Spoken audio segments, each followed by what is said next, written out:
Good evening. आज कल हम लोगों ने स्टैटिस्टिक्स के अंदर जो हमारा बेसिक कंसेप्ट्स हैं उसको कर लिया था। साथ ही साथ कल हमने टाइप्स ऑफ सीरीज़ की भी चर्चा कर ली थी। कितने प्रकार के सीरीज होते हैं, जब हम डेटा कलेक्ट करते हैं उसको क्लासीफाई करने वक्त अलग अलग तरह के सीरीज़ हम क्या करते हैं, अलग अलग तरह के सीरीज़ बनाते हैं। इस सीरीज़ की चर्चा भी हमने कर ली थी। ठीक है, आज हम उससे आगे मेजर ऑफ सेंट्रल टेंडेंसी, कल हम लोगों कल की अगर बात करें तो कल हम लोगों ने पिछले वाली क्लास में जो स्टैटिस्टिक्स के बेसिक कंसेप्ट्स हैं, इसके साथ साथ जो अलग अलग श्रेणियां हैं उसकी चर्चा की थी।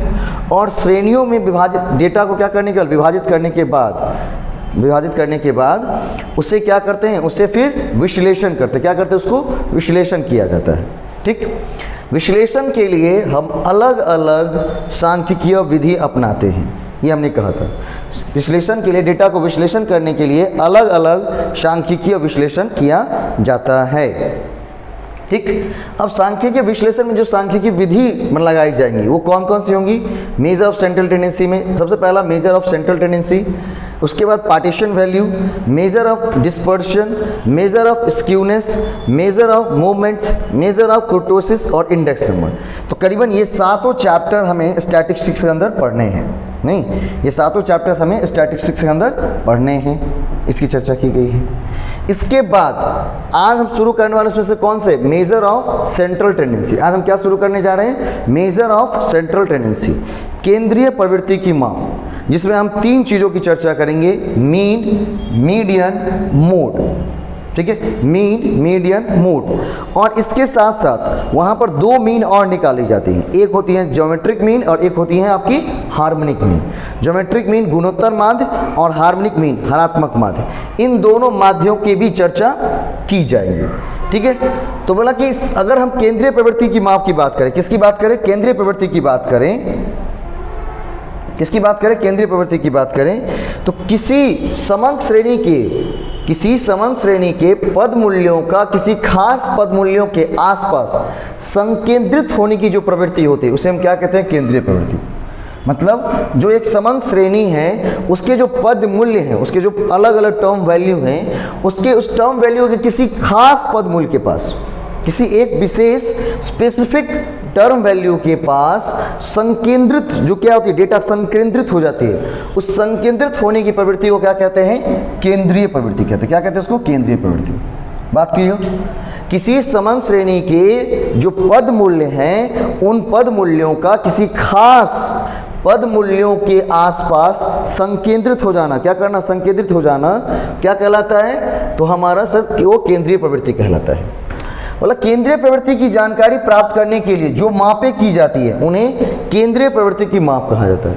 और उस केंद्रीय प्रवृत्ति को मापने के लिए उसकी जानकारी प्राप्त करने के लिए जो अलग अलग मेजर हम तय करते हैं उसे मेजर ऑफ सेंट्रल टेंडेंसी कहा जाता है। क्या कहा जाता है? मेजर ऑफ सेंट्रल टेंडेंसी कहा जाता है। इसके तहत निम्न मापें की जाती हैं। इसके तहत कौन कौन सी मेजर की जाती, कौन कौन से मेजर हम लगाते हैं? तो इसके तहत हम निम्नलिखित 5 मेजर का नाम लिखा गया, इन 5 मेजर को लिखते हैं। कौन कौन सा? यहाँ से लेकर यहाँ तक है। कहाँ से लेकर कहाँ तक? समांतर माध्य अर्थमेटिक मीन, उसके बाद है गुणोत्तर माध्य ज्योमेट्रिक मीन, इसके बाद तीसरी हरात्मक माध्य हार्मोनिक मीन। अगर मीन की बात करेंगे तो मीन ही 3 हो जाएंगे। कितने मीन हो जाएंगे? 3। Arithmetic mean, geometric mean, harmonic mean. इसके बाद चौथी मीडियन निकालेंगे। क्या हो जाएंगे? मीडियन और मोड। मीडियन और मोड। अगर हम बात करें केंद्रीय प्रवृत्ति की माप की, किसकी बात करें? केंद्रीय प्रवृत्ति की माप की बात करें तो सबसे पहले क्या करना है? इसमें हमें अलग अलग मापों को लगाना है। क्या करना है? अलग अलग मापों को लगाना है। अलग अलग मापों की हम बात करते हैं। किसकी बात करते हैं? अलग अलग मापों की हम बात करते हैं।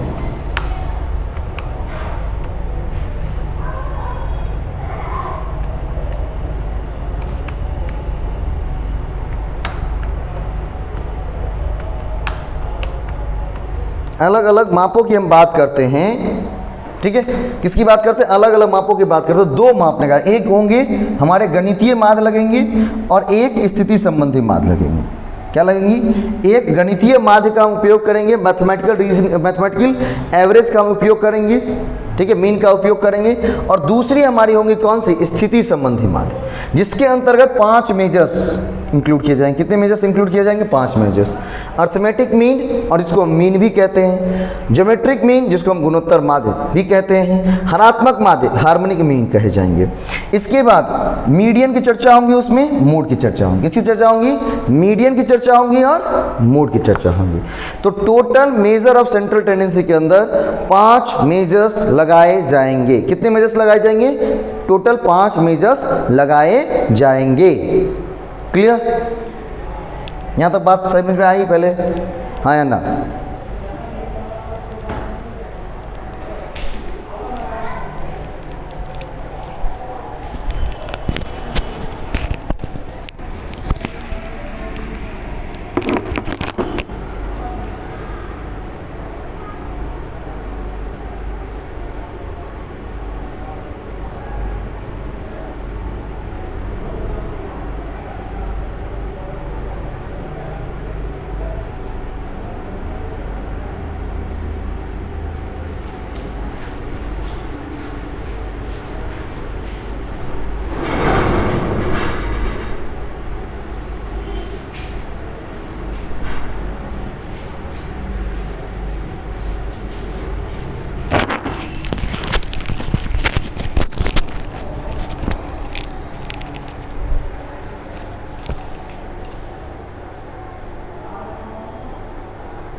चलिए, कितने मेजर्स लगाए जाएंगे सर, 5 मेजर्स लगाए जाएंगे। कितने मेजर, 5 मेजर लगाए जाएंगे।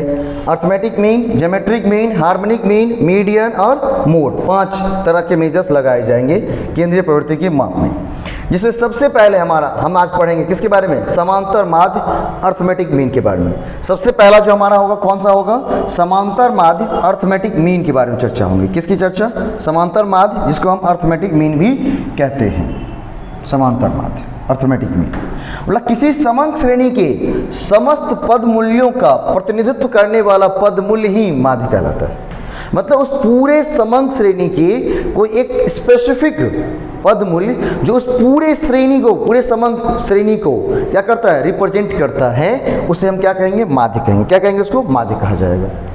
बात समझे, किसी समंक श्रेणी के जो समस्त पद मूल्य हैं, उन समस्त पद मूल्यों का प्रतिनिधित्व करने वाला एक सिंगल टर्म वैल्यू क्या कहलाएगा, माध्य कहलाएगा। क्या कहलाएगा, माध्य कहलाता है।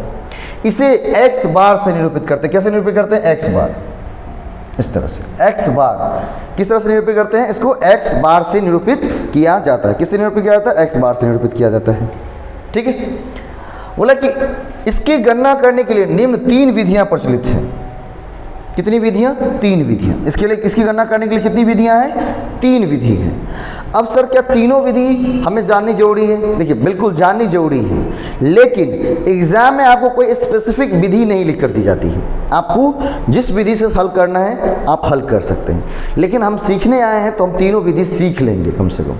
ठीक है, जब एग्जाम की बात होगी, एग्जाम में मान लीजिए अगर विधि के बारे में पूछ दिया, चर्चा हो गई तो आप उस विधि से सॉल्व करेंगे। चर्चा नहीं की गई है तो आपको जिस विधि से सुलभता पूर्वक माध्य निकल कर आ जाएगा, हम उस विधि को अपना करके आगे बढ़ेंगे। लेकिन सीखने वक्त हम तीनों विधि को सीखेंगे। अर्थमेटिक निकालने के लिए कितनी विधि है, 3 विधि। कौन कौन सी, डायरेक्ट मेथड, प्रत्यक्ष रीति, शॉर्टकट मेथड और स्टेप डेविएशन मेथड। कौन कौन से method, direct method, shortcut method, step deviation method. बात क्लियर? ठीक है, आज हम क्या चर्चा कर रहे हैं, फिर से एक बार revision. Measure of central tendency, तो पूरे समंक श्रेणी के नहीं, किसी खास पद मूल्यों नहीं के आसपास पूरे समंक श्रेणियों के पद मूल्यों का जो संकेंद्रित होना कहलाता है, क्या कहलाता है, केंद्रीय प्रवृत्ति कहलाता है। और इसके लिए जो हम अलग अलग मेजर्स क्या बनाते हैं, क्या करते हैं, मेजर करते हैं, मेजर बनाते हैं, जैसे मीन, मीडियन, मोड, ये सब क्या कहते हैं, केंद्रीय प्रवृत्ति की माप कहलाती है, जो कि कितने हैं हमारे पास, 5 हैं। समांतर माध्य या उसको गणितीय माध्य अर्थमेटिक मीन कहेंगे। दूसरा क्या होता था, गुणोत्तर माध्य ज्योमेट्रिक मीन कहेंगे। तीसरा था हार्मोनिक माध्य हरात्मक माध्य कहेंगे।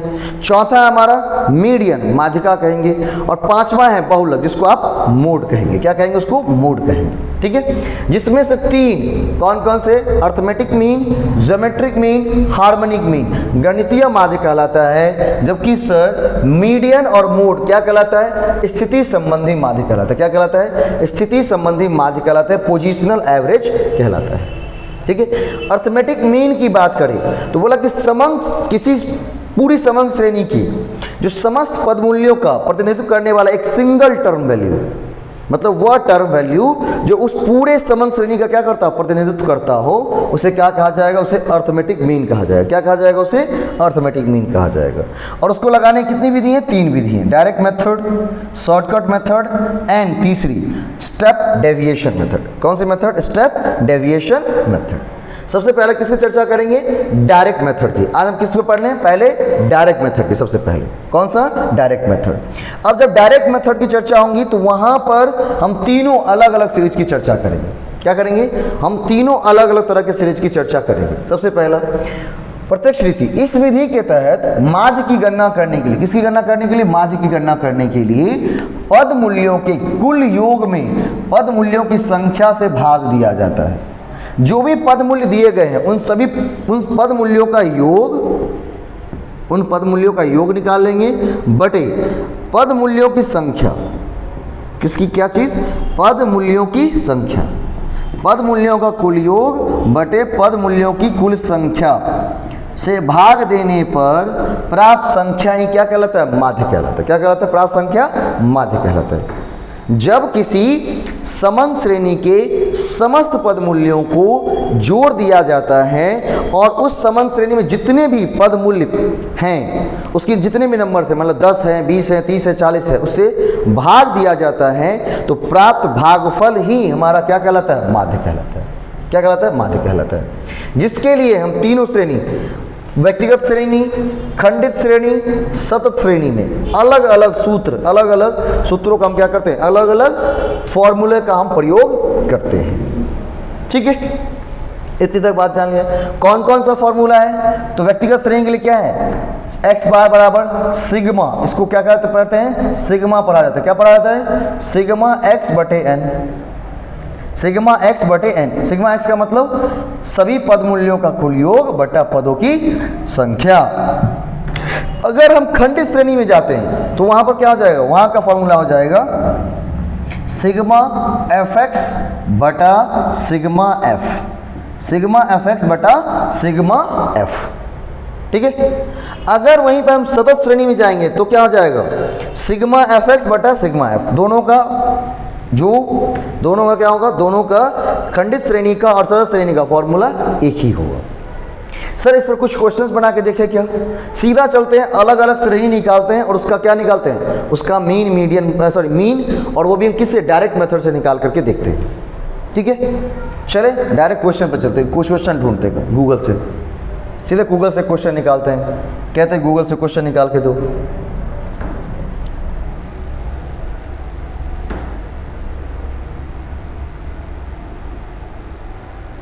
चलो, कौन सा, एक इंडिविजुअल सीरीज निकालते हैं। क्या निकालते हैं, इंडिविजुअल सीरीज।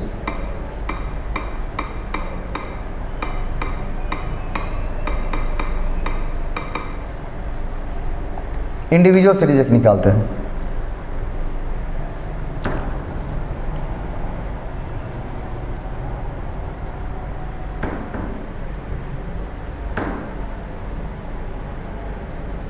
चलो, एक इंडिविजुअल सीरीज हमारे पास निकल करके आई हैं, है ना। इसको इंडिविजुअल सीरीज कहेंगे या नहीं कहेंगे, ये बताइए। ये इंडिविजुअल सीरीज कहलाएगा या नहीं कहलाएगा, जितना नहीं कहलाएगा। क्यों नहीं कहलाएगा, ये इंडिविजुअल सीरीज नहीं है। क्यों नहीं है इंडिविजुअल, क्यों नहीं है इंडिविजुअल, नहीं, कहाँ दो वर्ड, ये इंडिविजुअल सीरीज क्यों नहीं है। अच्छा, ये इंडिविजुअल सीरीज है क्या, ये भी इंडिविजुअल सीरीज नहीं है।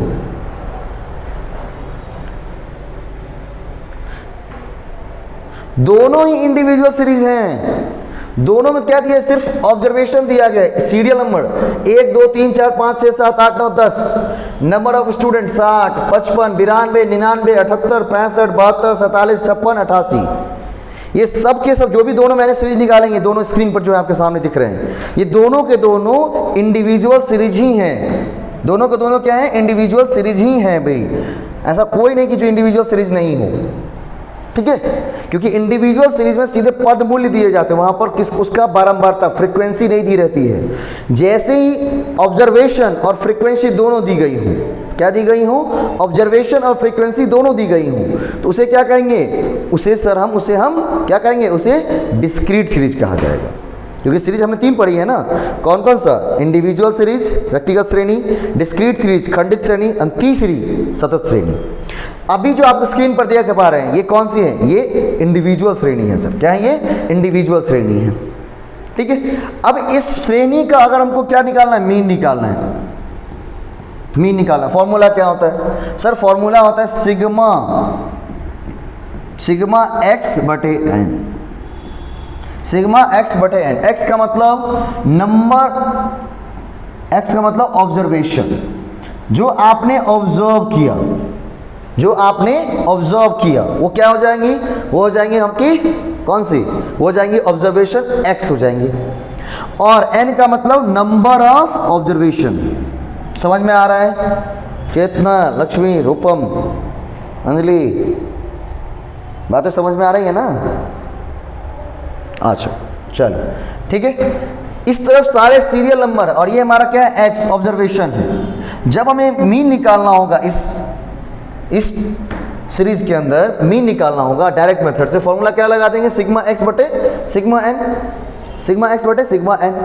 सिग्मा एक्स का मतलब यहाँ पर टोटल कर लेनी है। क्या करनी है? टोटल कर लेना है। क्या करना है? टोटल।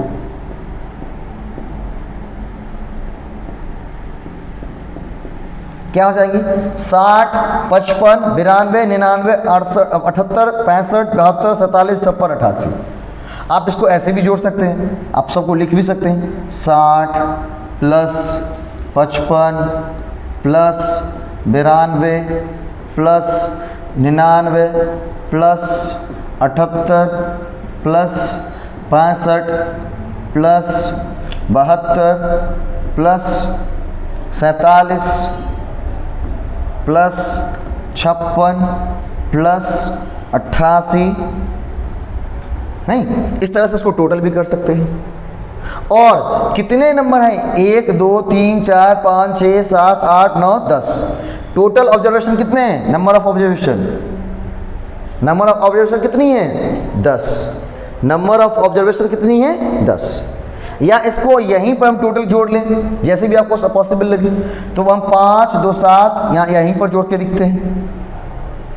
नहीं, पहले वाले अंक को पहले वाले से 8 6 14 14 7 21 21 2 23 23 5 28 28 8 36 36 और 9 45 2 47 47 5 52 का 2 हाथ में 5 8 5 13 13 5 18 18 4 22 22 7 29 29 6 35 35 7 42 42 9 51 51 9 60 60 5 65 और 6 65 6 71 712 बटे 10। कितनी हो जाएंगी? 712 बटे 10। सर 712 बटे 10 करके छोड़ देंगे क्या? नहीं, इससे छोटा करने हो सकता है तो कुछ छोटा करेंगे। अब क्या करनी है? 10 से भाग देनी है 712 में। जब कभी भी इस तरह के क्वेश्चंस आ जाए कि 712 बटे 10 या 712 बटे 100, तो कभी भी भाग देने की जरूरत हमें नहीं है। बोले क्या बात करते हो सर, भाग देने की जरूरत नहीं है, कैसे पता चलेगा? आपको कुछ नहीं करनी। देखिए, नीचे से एक जीरो हटानी है ना, नीचे से एक जीरो हटानी है, ऊपर में एक अंक के बाद डेसिमल दे देंगे। क्या करेंगे? ऊपर में एक अंक के बाद डेसिमल दे देंगे। सीधा सीधा ट्रिक है। क्या करनी है? 712 बटे कितनी है? 10 है ना। 712 बटे कितनी है? 10। अब ये 10 को नीचे से हटानी है, तो एक पर कितना जीरो है? यहाँ पर एक जीरो, नीचे कितना जीरो है? एक जीरो। हम क्या करेंगे? ऊपर एक अंक के बाद दशमलव दे देंगे दाहिने हाथ से, तो 2 के बाद जैसे एक में आएंगे 2 के बाद दशमलव दे देंगे। अगर 712 बटे 100 है तो फिर कैसे करेंगे? मान लेते हैं 712 बटे 100 है तो क्या करेंगे?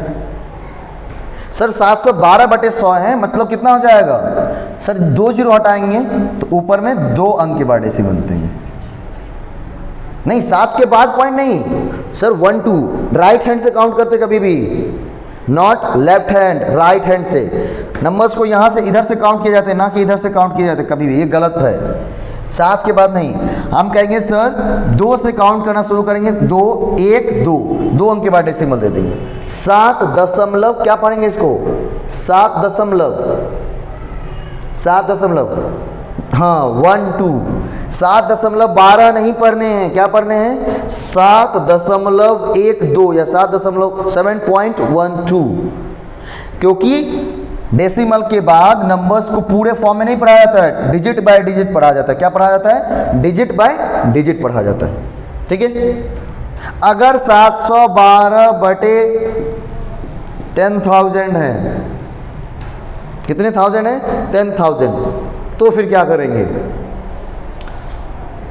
4 अंक के बाद दशमलव देंगे ना। लेकिन सर 4 अंक के बाद दशमलव कैसे दे सकते हैं, 3 ही अंक है, तो हम क्या कर लेंगे भाई, 1 अंक बना लेंगे अपने मन से, और उसके बाद दशमलव, हाँ क्या करेंगे, चौथा अंक हम बना लेंगे, ठीक है। अब यहाँ से काउंट कर लेंगे 1 2 3 4, उसके बाद दशमलव, तो क्या हो जाएगा आंसर इसका 0.712, ठीक है।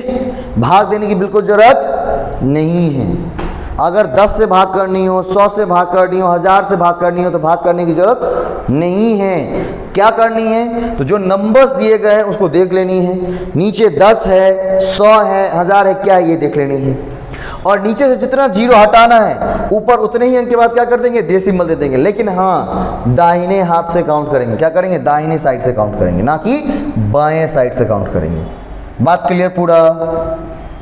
डिस्क्रीट इंडिविजुअल सीरीज में डायरेक्ट मेथड लगा करके कैसे हम क्या कर सकते हैं, मीन कैलकुलेट कर सकते हैं। क्लियर यहां तक, कोई दिक्कत नहीं। चेतना, रूपम, लक्ष्मी, अंजलि, कोई समस्या नहीं ना। रूपम समझ में आया, हाँ इस बार टेस्ट में निश्चित रूप से क्वेश्चन सेट रहेंगे। अब तो मेरा नेचर जानती है ना, क्योंकि नहीं समझ में आता है तो पूछ लेनी चाहिए।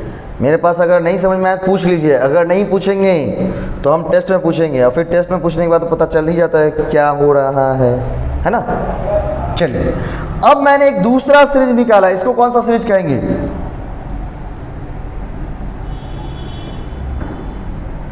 ये कौन सी सीरीज है, नहीं खंडित श्रेणी है। इसमें देखिए यहां पर ऑब्जर्वेशन दिया हुआ है और साथ में उसकी फ्रीक्वेंसी दी गई है कि एक ऑब्जर्वेशन कितनी बार रिपीट हुआ है, 4 बार आया है, 5 बार आया है, 6 बार आया है, 7 बार आया है।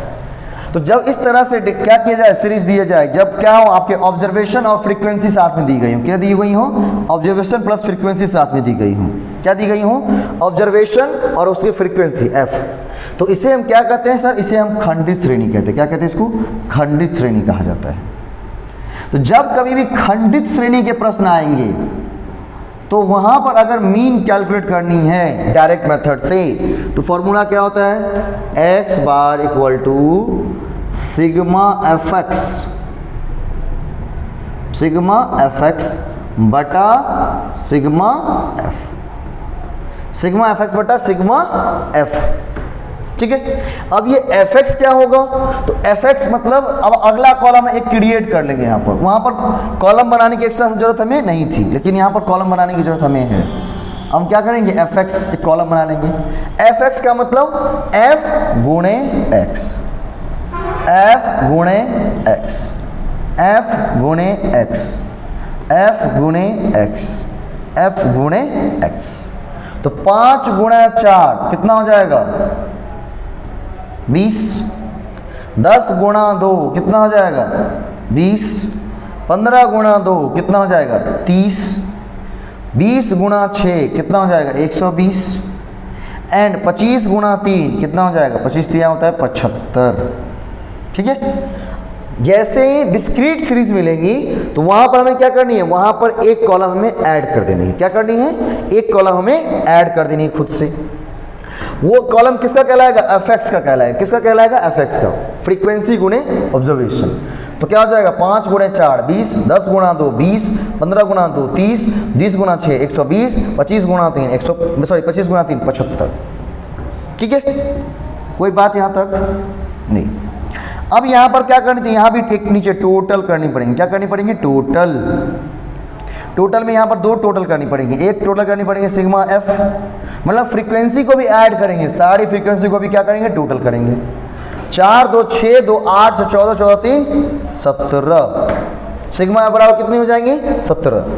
अब क्या करनी है, टोटल सिग्मा एफ एक्स। क्या टोटल करनी है, सिग्मा एफ एक्स टोटल करनी है। तो 5 का 5, 2 2 4 3 7 7 2 9 9 7 16, 1 1 1 2 265, कितना हो जाएगा, 265। कितनी हो जाएंगी, 265। अब भाग करनी है किससे, 17 से। किससे भाग करनी है, 17 से भाग करनी है, 17 से भाग करनी है। भाग करना शुरू करेंगे।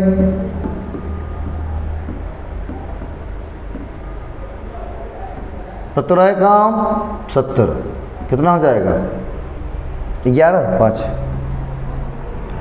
17 छक्का 102, 17 7 119, 17 छक्के 102, कितनी आ जाएंगी, 3 आ जाएंगी। नहीं भाग लगे यहाँ 0.10, 17 कम 17, यहाँ पर 13 आ जाएगा। फिर 0, 17 7 119, कितना आ जाएगा, 16.17। क्या डेसिमल में आ सकता है मीन, बिल्कुल आ सकता है, कोई प्रॉब्लम नहीं। अगर डेसिमल में आ रहे हैं, डेसिमल में लाके छोड़ेंगे, कोई प्रॉब्लम करने की जरूरत नहीं है। क्या आ जाएंगे, 16.17। It's answer of this series. ठीक है, क्या इस सीरीज का मीन क्या होगा, 16.17। क्या मीन होगा, 16.17। कितना मीन होगा हमारा, 16.17 हमारा इसका मीन कहलाएगा खंडित श्रेणी का। बात क्लियर, दोनों सीरीज में सही समझ में आई, दोनों सीरीज इंडिविजुअल और डिस्क्रीट। लक्ष्मी समझ में आई, कितना रूपम समझ में आया भाई, दोनों सीरीज बना लोगे ना आप लोग, है ना। चलिए, है नहीं जी, चलिए अगला क्वेश्चन। कॉन्टिन्यूअस सीरीज से, कंटिन्यूअस सीरीज, सतत श्रेणी, कौन सा श्रेणी निकालेंगे अब हम, सतत श्रेणी निकालते। तीसरी श्रेणी कौन से निकालेंगे, सतत श्रेणी निकालेंगे। क्या निकालेंगे, सतत श्रेणी निकालेंगे।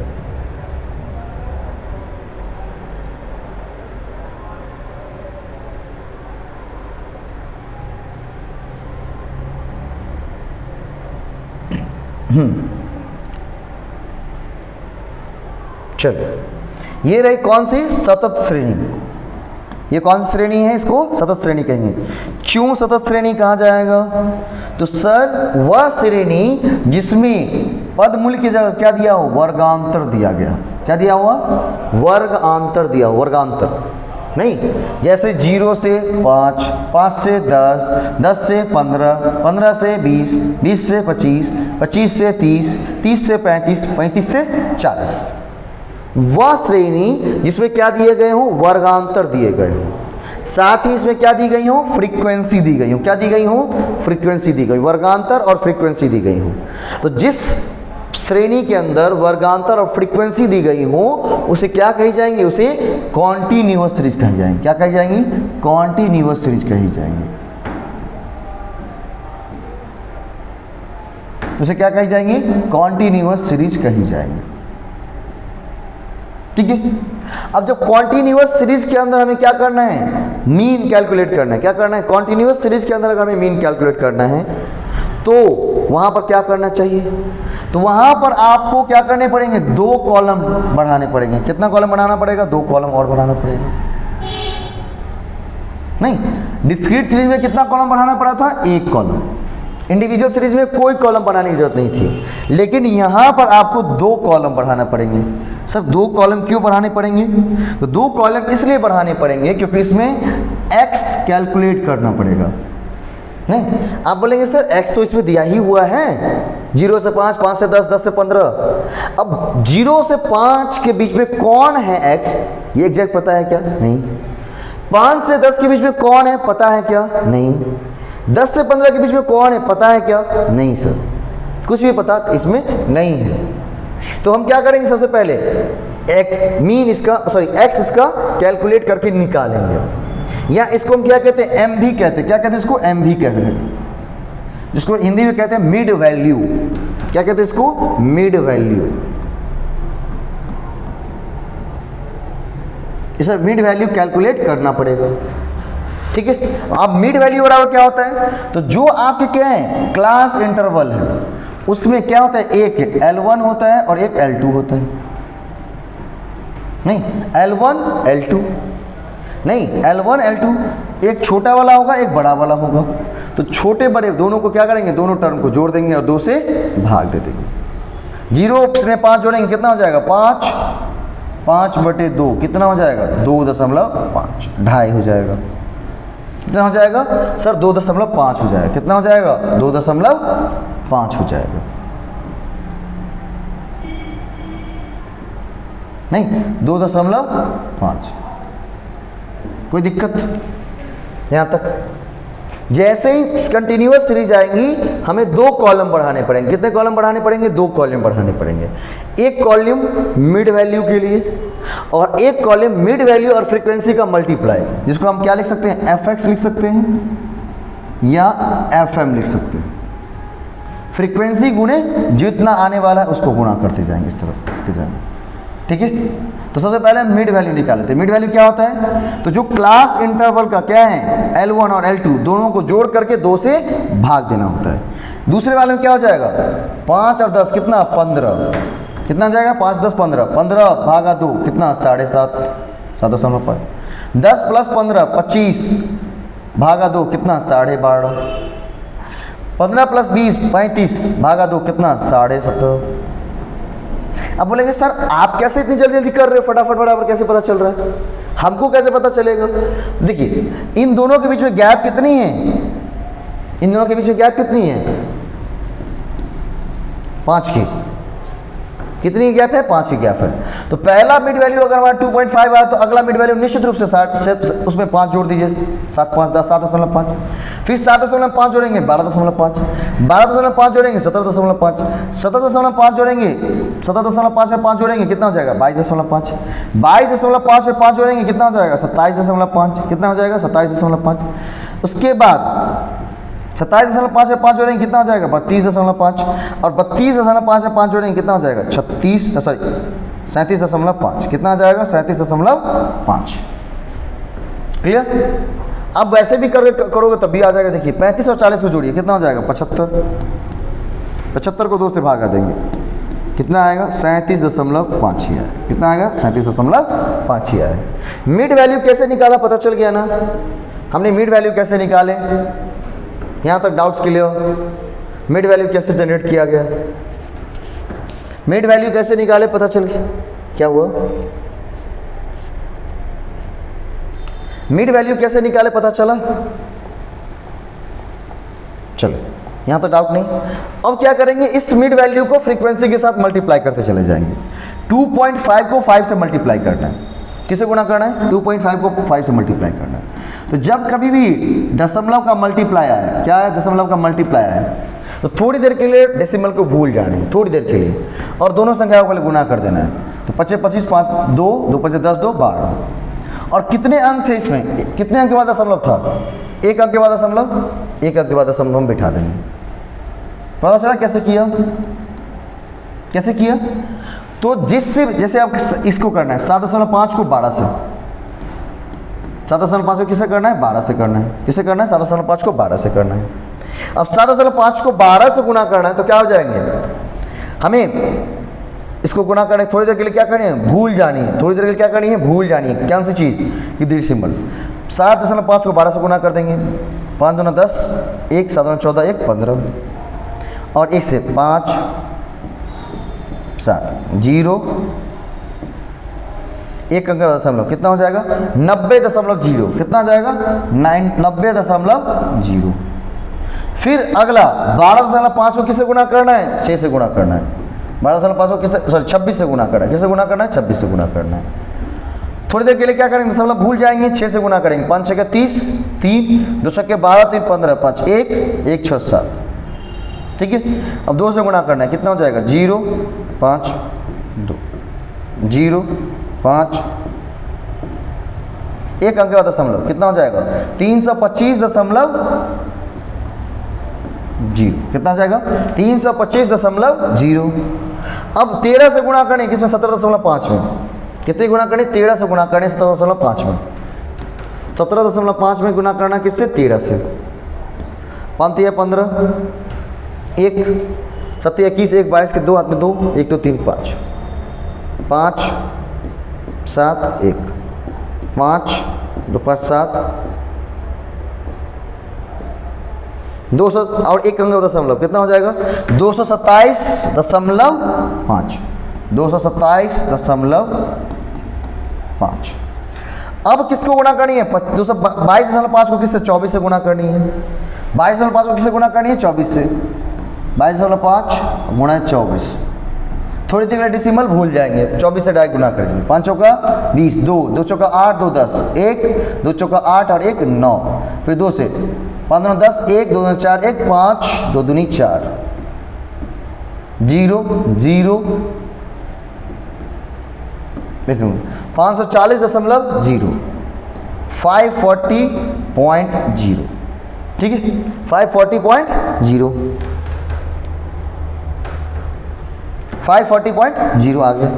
फिर इसके बाद क्या है 27.5 को गुना करने किससे 21 से गुना करने, किससे गुना करनी है, थोड़ी देर के लिए डेसिमल भूल जाएंगे, क्योंकि डेसिमल को देखेंगे तो गुना नहीं कर पाएंगे, तो थोड़ी देर के लिए डेसिमल को भूल जाना है। 5, उसके बाद 7 7 कम 7 2 कम 2, 2 से करेंगे, 5 2 10, 1 7 2 14, 1 15, 5 1 2 4 1 5, 5 7 7 5, 1 अंक बाद दशमलव, तो क्या हो जाएगा 577.5, 577.5, ठीक है।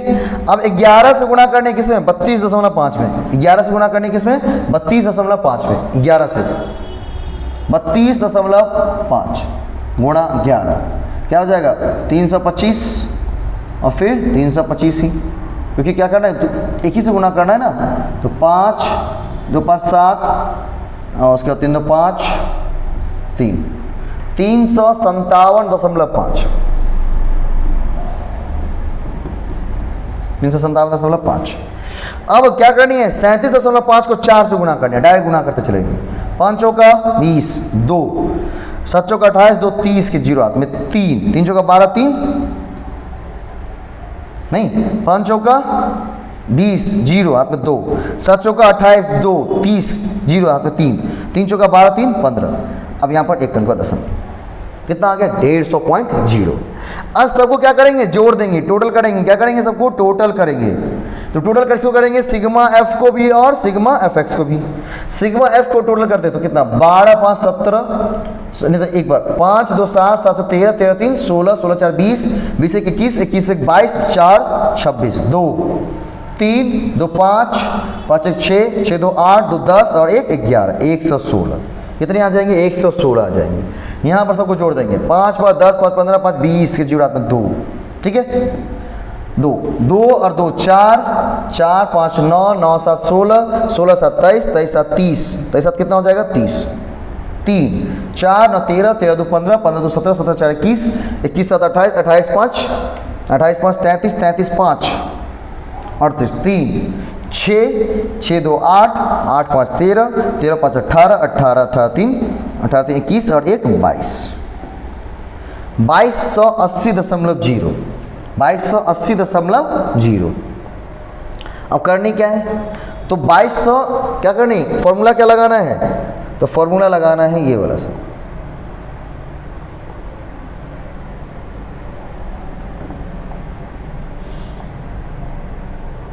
एक मिनट, वहाँ बोर्ड भर गया था इसलिए 2200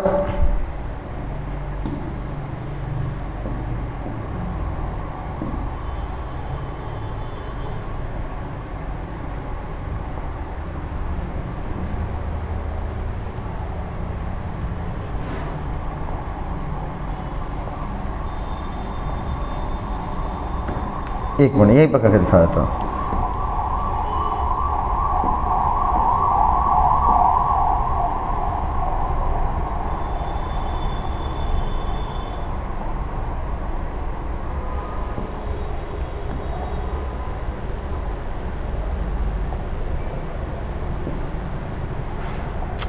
कहाँ चला गया?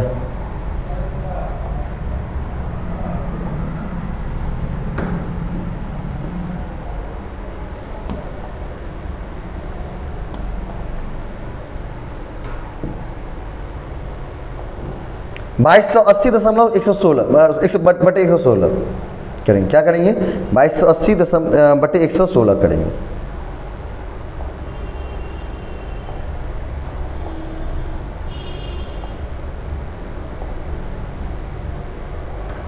कितना हो जाएगा? 2280 बटे 116। क्यों? क्योंकि फॉर्मूला उसका क्या था? फॉर्मूला था मीन बराबर सिग्मा एफ एक्स या सिग्मा एफ एम बटे सिग्मा एफ। ठीक है, तो सिग्मा एफ एम या सिग्मा एफ एक्स कितना आया था? 2280 आया था। कितना आया था? 2280 बटे 116। अब इसको डिवाइड करनी, क्या करनी? इसको डिवाइड करनी। कैसे डिवाइड करेंगे? तो डिवाइड करने के लिए, इतने लंबे लंबे डिवाइड को करने के लिए शॉर्ट तरीके से क्या याद रहना चाहिए आपको? आपको डिवीजन रूल पता होना चाहिए। क्या पता होना चाहिए? डिवीजन रूल, विभाज्यता का नियम। जैसे इस संख्या को बिना भाग दिए हम देख सकते, पता कर सकते कि ये 2 से भाग लगने वाला है या नहीं। कैसे पता कर सकते हैं? तो तक यदि किसी संख्या के इकाई अंक क्या हो? 0 हो, 2 हो, 4 हो, 6 हो, 8 हो, तो पूरी संख्या क्या होती है? 2 से विभाजित होती है। तो ये 2 से कट जाएंगे। 2 एक कम 2, 4 0।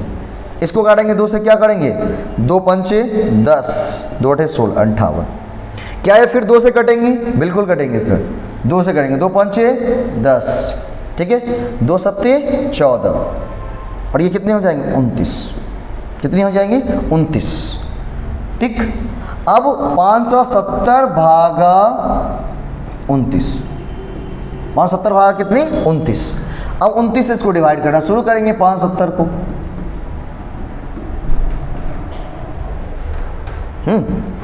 29 को क्या करेंगे? 29 से कम 29,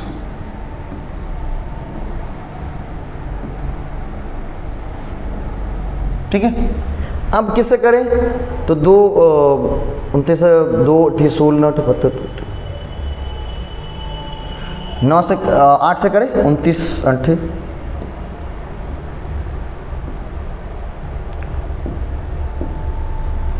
कि 9 से करें 29 गुने 9, 9 से करें, 9 से कितना हो जाएगा? 9 में 81, 1 8, दोनों 18, 8 26। कितना हो जाएगा? 10 में से गया 9, 7 में से गया 1, 19। नहीं भाग लगेगा 0.10। कितना करेंगे? 2 अठे 2 अठे नहीं, ठीक है। कितना करेंगे? 2 पंचे 10, 2 छक्के 12,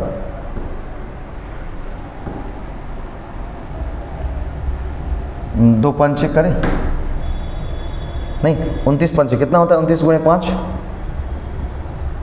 9 पंचे 5, 9 पंचे 45, 5 4, 2 पंचे 10, 4 14, नहीं 19 पंचे, 19 छक्के करते, 9 छक्के 54, 4 हाथ 5, 12 5 17। इसे करेंगे ज़्यादा तो ज़्यादा हो जाएगा ना, लगभग कितना? 19.6।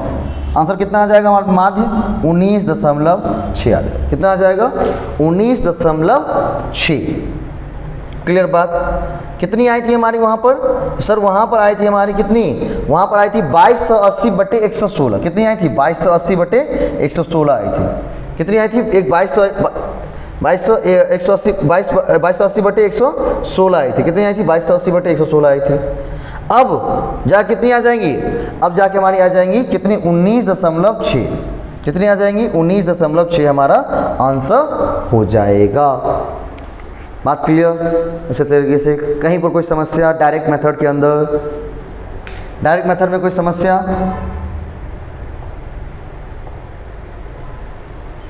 नहीं ना, चलो बहुत बढ़िया, ठीक है।